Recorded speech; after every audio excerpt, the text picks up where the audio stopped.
Someone flipped the light switch on in the defensive room. Lincoln Riley noticed.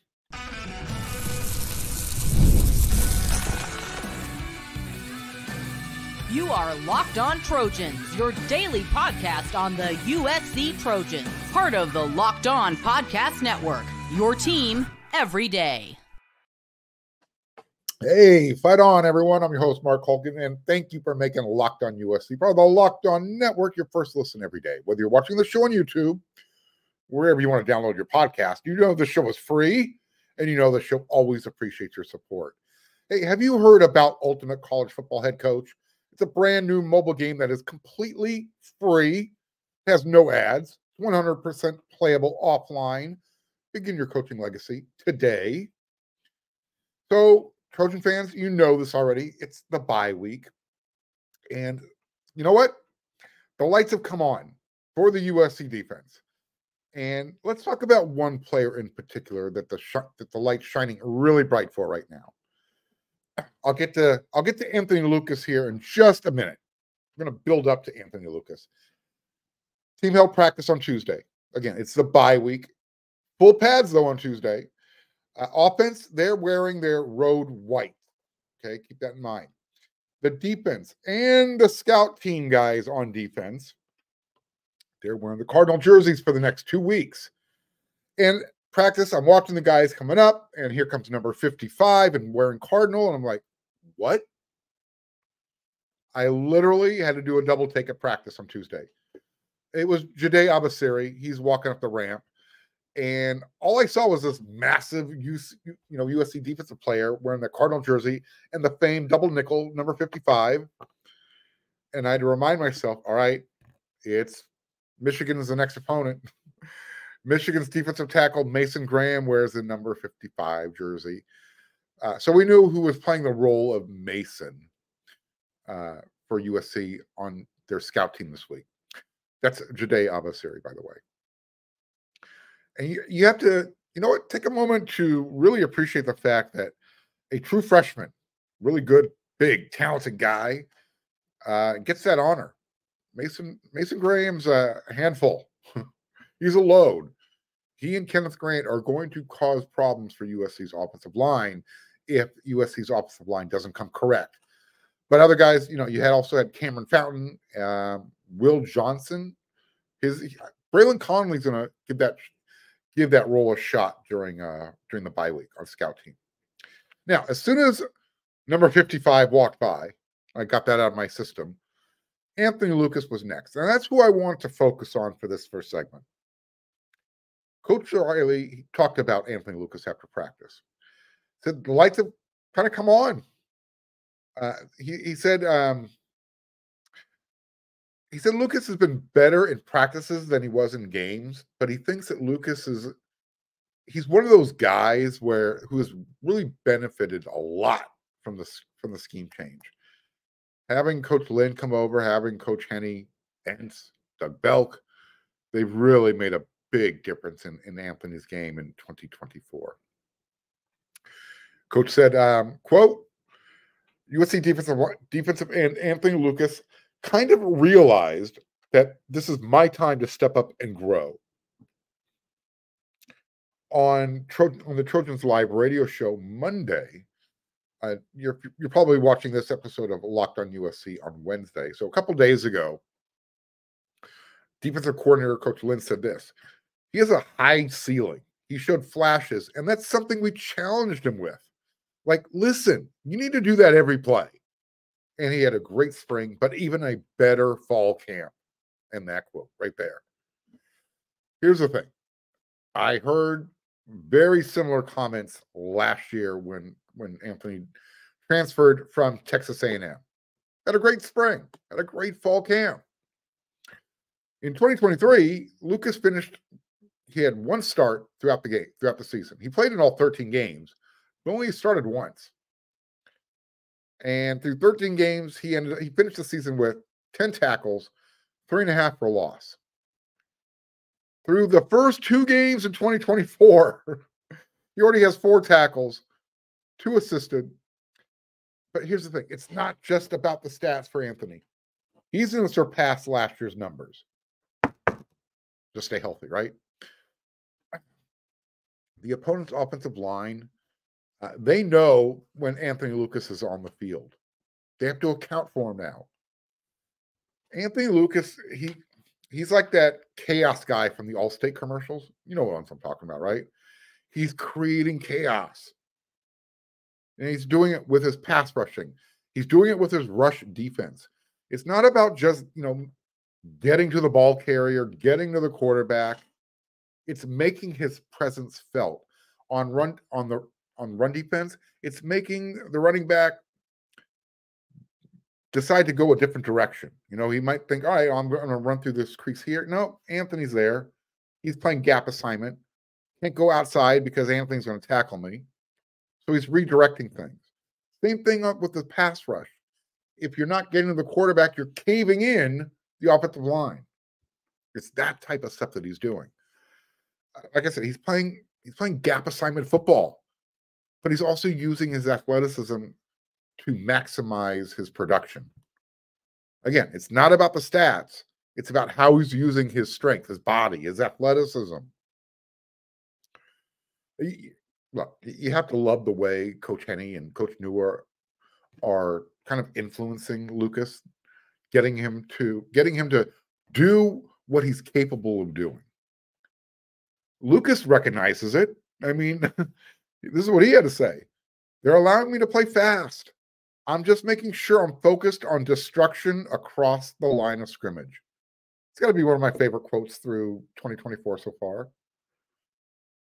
I'm just making sure I'm focused on destruction across the line of scrimmage. Sign me up. Inject that into my veins.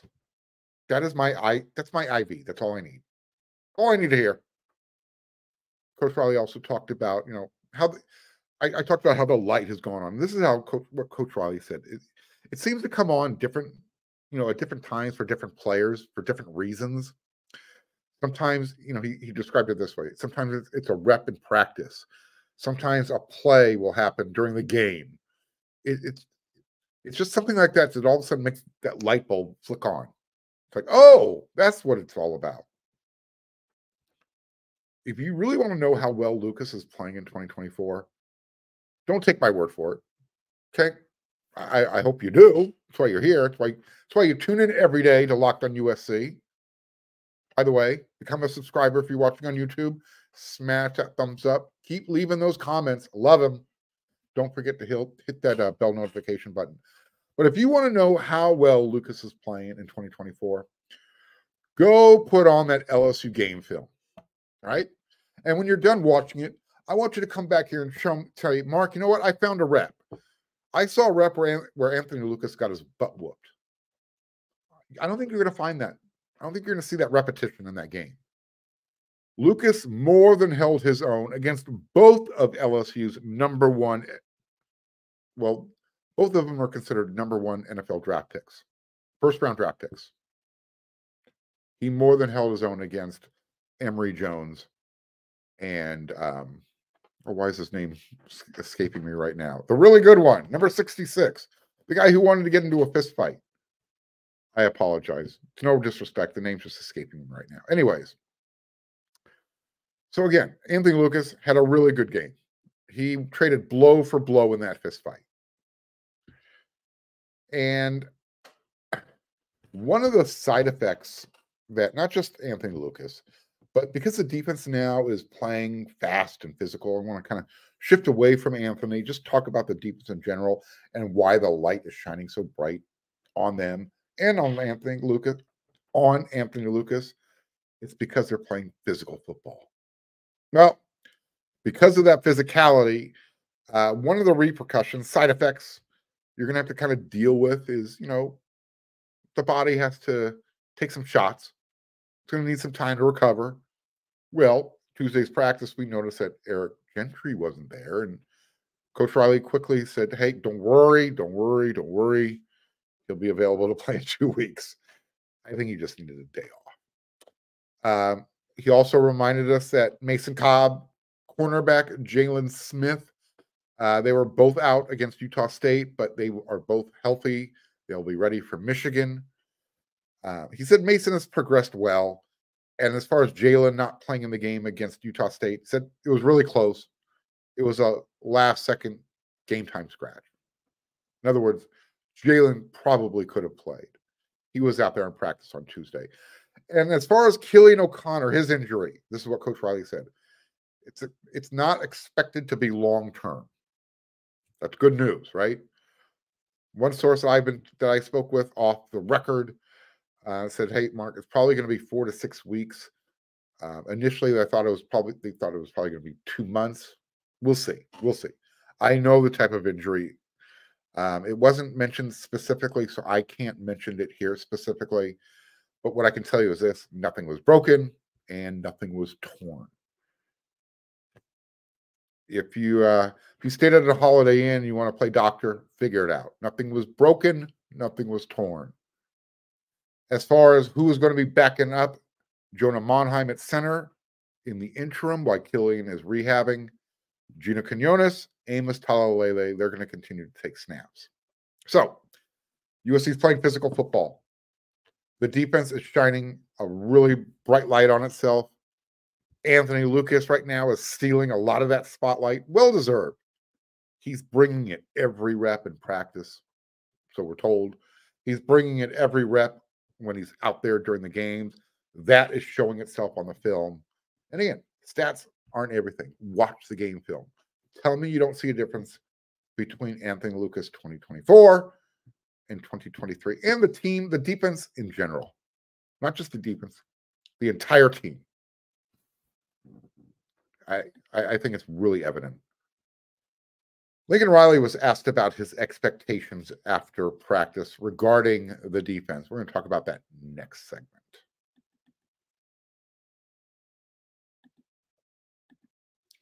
Speaking of head coaches, hey, Locked On USC fans, I want to take a moment to give you a chance to talk to you about this brand new mobile game that I think you're really going to like.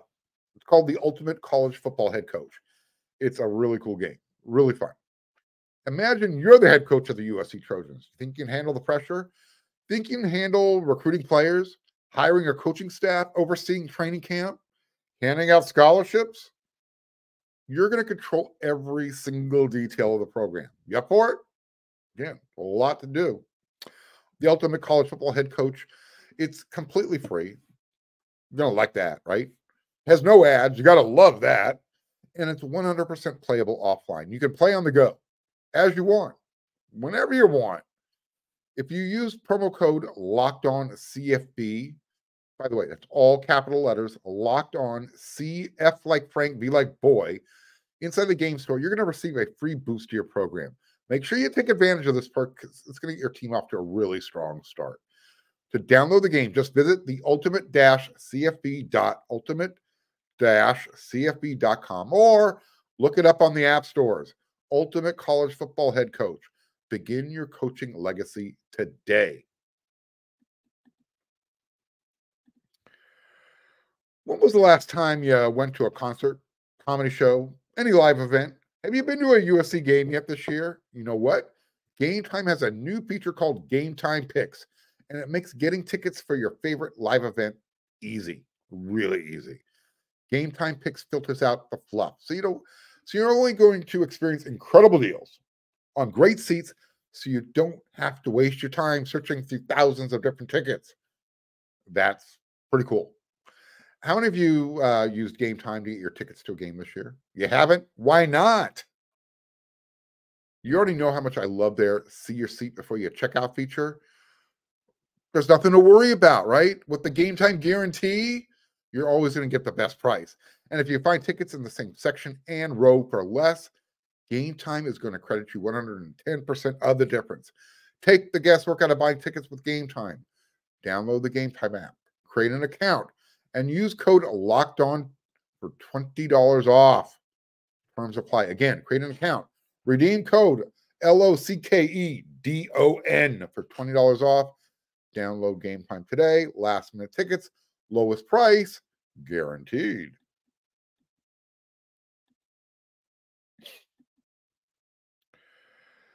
So Coach Riley, he was asked if the defensive staff was even better than he expected. You know me and that word. I'll talk about that in a second. Quote, my expectations were pretty high, adding. He also said he knew they were great individually, and really the only question for him was this: how would they come together? But again, he said his expectations were already pretty high. When you watch Coach Riley answer that question, this was one of those moments in time where I think he realized, yeah, I got a really good team. These guys are really effing good. Really freaking good. I mean, he's already watched a tough, gritty, come from behind win against LSU. And that was because of the defensive performance that he got from his team. He saw that happen with a new starter at quarterback, or at least a starter with only one game under his belt, Miller Moss, right? You had a new look offensive line. Miller was surrounded by a group of talented, but pretty much mostly untested wide receivers and running backs who aren't named Kyron Hudson and Kyle Ford and Lake McCree or Woody Marks. But that brand new defensive staff, you only brought back Coach Nua, Taylor Mays from last year's old regime on the defensive side of the ball.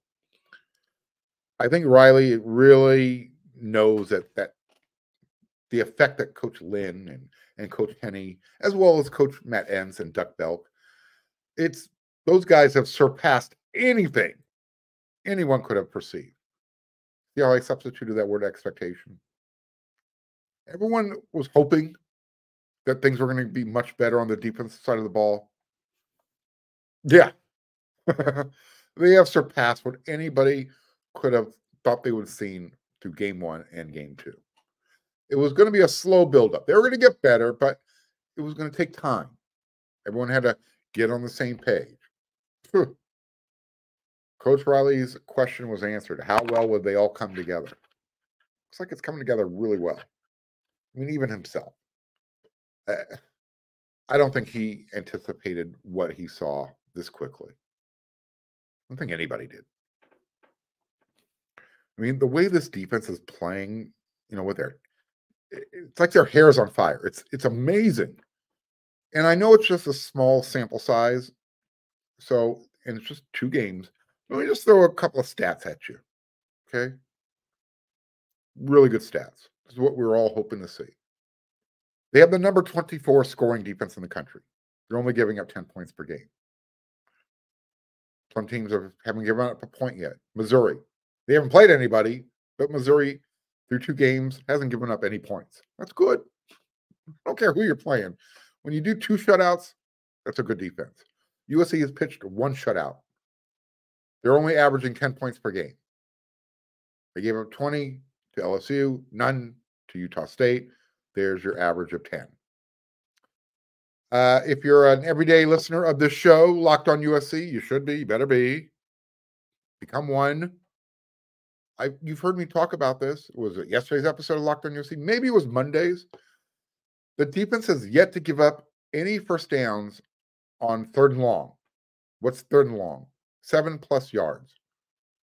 No first downs given up. They've only given up 100 yards rushing per game. No rushing touchdowns. Only 205 yards through the air, which means they're only giving up 305 yards per game on defense. Yeah.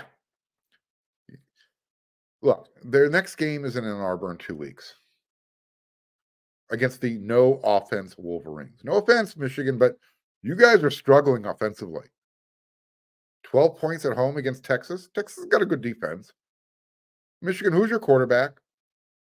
You got to give some relief to Donovan Warren, your running back, or else you're going to, I don't know what's going to happen to him. Offensive line just doesn't look right. Got no wide receivers. Got nobody to throw the ball to them. So I just gave you some stats about USC. Those paint the picture, right? Kind of give you an outline of what's going on. They don't tell the whole story. This new staff and their influence. I mean, it's carried over to the offensive side of the ball. We love what we're seeing on the defensive side of the ball. But take this into consideration. After practice, I asked Miller if he was surprised that he found himself, downfield being the leading blocker for Quentin Joyner on that 32-yard jaunt along the sideline. Miller's answer kind of caught me by surprise a little bit. He said, no, actually. Said there was a play from week 1 where Joyner had broken tackles, plus he wasn't prepared, and he wasn't prepared to block for him. And so for Miller, it was a big emphasis to block for his backs. It was like, okay, love that attitude. There was a follow-up question, like, is anybody, is Coach Riley concerned about, maybe you getting hurt? And Miller's like, no, he has a helmet. He wears shoulder pads. Everybody got a chuckle out of that. But it's that type of mindset. It's that attitude. And I really do. I'm loving it. I love watching Coach Riley and this team just totally embrace this style and this attitude. It's fun to watch. I mean, the running game is back. The tight ends are back. I know Coach Riley talked about wanting to do that, but now he's got the team that's capable of doing it. They added all that mass, so they're more capable of moving guys off the ball. That's why they're running the ball more. The tight ends, they're playing power football. So again, this team is just really confident. But there's just so much more to still work on, work to be done. And that's something else that Coach Riley said after practice. Like, yeah, we're doing things. We're doing things. I like what I'm seeing, but there's still so much more work to be done. And that was the best takeaway after practice. We can all appreciate the growth and the development we're seeing, but there's still so much more to go. Look, he was asked about, has his expectation been met? You know me. I'm not a fan of that word, expectation. I've explained it multiple times, but let me just remind everybody. When you expect something and you don't get it, doesn't it kind of feel more disappointing, like you've been let down? It's a mindset. Again, it's really about semantics. But when you anticipate, anticipating and expecting, those are really two different thought processes. For me, they are. When you anticipate, you're hoping to see something good happen. You want something good to happen. When you're expecting it, you kind of, it almost like you feel like it's deserved, like it better happen. At USC, yeah, you deserve to have a good defense. So I understand the concept. I just prefer anticipating USC having a good defense every year. I don't expect it because, again, I don't have any expectations in life. Nobody owes me anything. Nobody owes you anything. I want to give you a great show. You anticipate getting a good show every time you tune into Locked On USC. By the way, new router working great. Thank you. Hopefully you guys can anticipate more great shows in the future, as well as USC. Let's just get back to that. Let's anticipate USC's defense getting better. Let's anticipate USC as a team just getting better as the season goes on, and that's what the bye week is all about.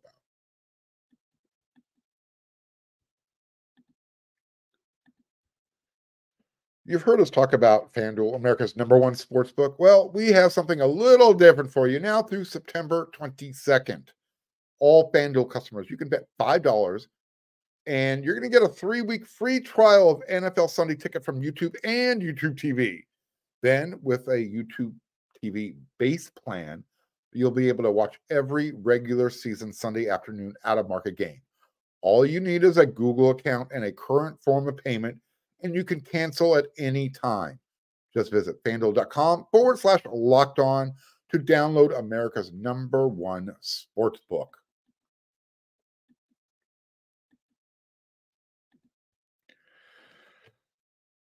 Coach Danton Lynn, I almost said Anthony Lynn, his father. Coach Eric Henderson, Coach Henny, they're getting all the curtain calls. All the flowers are being thrown at them, doing the extra bows for good reason. But you know what? Let me shine a light on Coach Matt Entz again. Talking about the defense. how the light has come on. You know where the light has really come on across the board for the entire defense? They're tackling.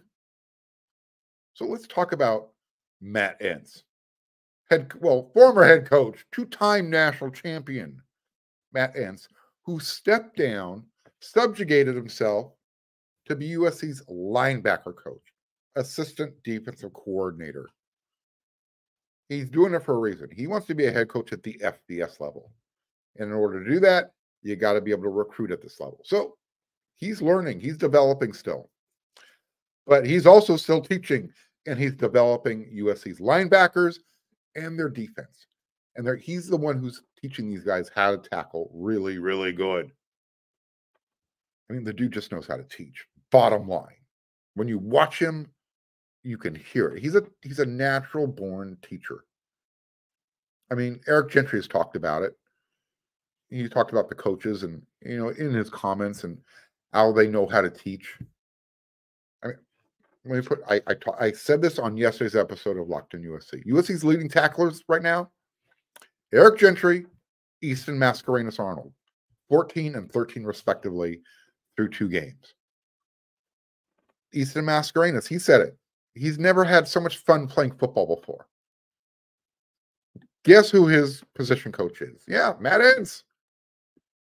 But it's not just the linebackers who are the benefactors. Today, the defensive backs, the safeties, the cornerbacks, they got to play a little bit in linebacker land. They were being taught how to tackle, how to wrap up if you're trying to tackle below the waist, leg tackling. So here's the drill they were doing. The linebackers did it, cornerbacks, the safeties.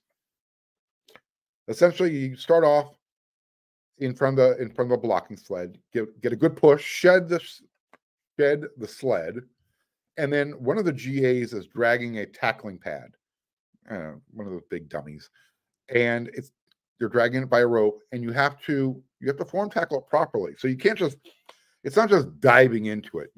It's where you're impacting, how you're rolling and taking impacting the tackle, driving it into the ground.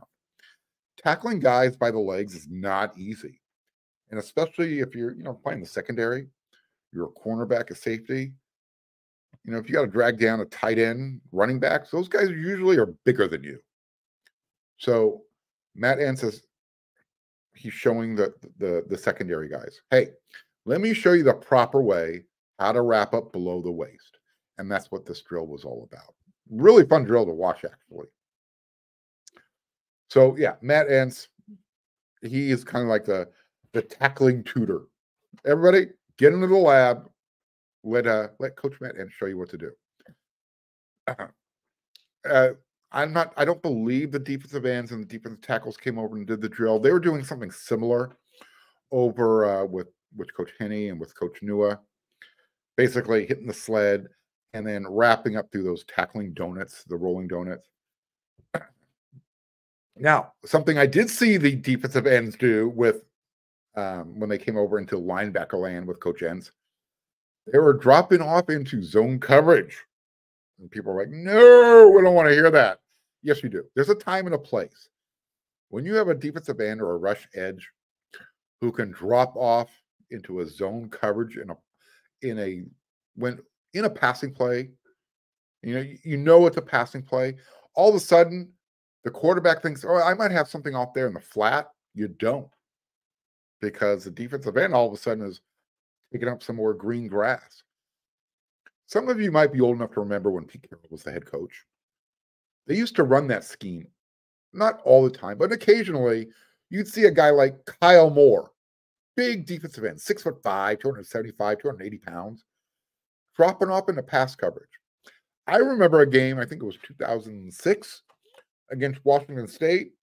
Dude picked off a pass along the sideline. It works if you know when to use it, when to implement it. Again, not part of your base package, but it's one of those little wrinkles that you add into the game. So you see, they're working on those types of things. All right, there's my practice report. Obviously, it was focused on the defense, even though on Tuesday we spoke with Coach Riley after practice. as well as the offensive players. Kind of flip the script a little bit, but we talked about the defense on this show today because that's what Coach Riley was asked about. And let's be honest, we anticipate the offense is going to do their job this year. Been off to a little bit slow start, but I don't think anybody's anticipated the defense coming out of the box as hot as they are, as strong as they are, doing what they're doing. So yeah, we're going to talk about that a lot. And it's a bye week. Got a lot to talk about. I'll be back with another episode of Locked on USC tomorrow. Talk about the offense. Talk about everything about USC football. So until then, everyone, you know what to do.